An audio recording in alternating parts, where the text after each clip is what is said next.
it disturbs the collective action under the network of different. So that dependency is there, but dependency has advantage as well as disadvantage. आप समुद्र आप सी बीच पे कभी गए होंगे तो आपने देखा होगा, वहां पे ऐसा होता है, लोग चैन बना करके समुद्र में जाते हैं, लहरें बहुत तेज हैं, जोरदार, अकेले कर रहेंगे तो बहा के ले जाए, इसलिए 5-10 लोग क्या करेंगे, एक दूसरे का हाथ पकड़ लेते हैं।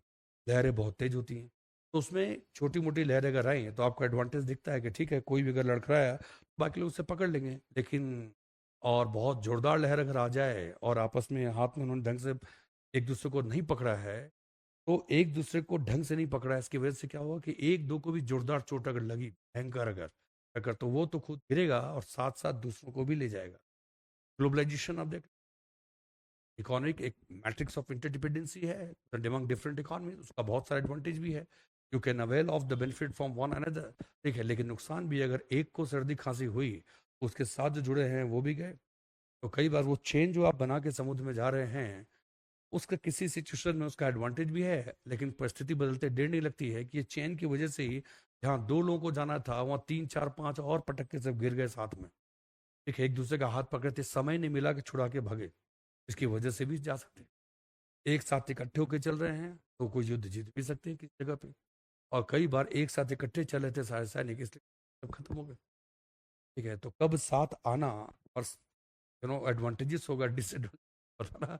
इसलिए क्या होता है कि नेटवर्क गवर्नेंस पे हम लोग कोशिश ये करनी है कि institutions when they come together, ठीक है, तो मेरिट फार आउटवेज डिमेरिट। जो एडवांटेजेस है वो डिसएडवांटेज की हर चीज़ पे बात लागू होती है। कोई भी सिस्टम या टेक्नोलॉजी जो है उसके प्रति एक्सेप्टेंस जो है वो नेट इफेक्ट पे होता है।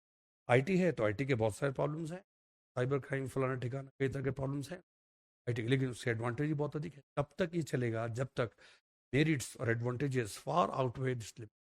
तो हम लोग की कोशिश क्या होती है कि आईटी का जो पूरा फायदा हो सकता है, trade, commerce, business, industry, communication, ठीक है, इन सब चीज़ों में क्रिएटिव थिंकिंग उसमें मदद करने के लिए कई तरह की चीज़ें उसमें आईटी की, लेकिन जो लिमिटेशंस है धीरे धीरे उसको आपको डिफ्यूज कर, साइबर क्राइम जो है उसको, तब जाकर वो नेट एडवांटेज।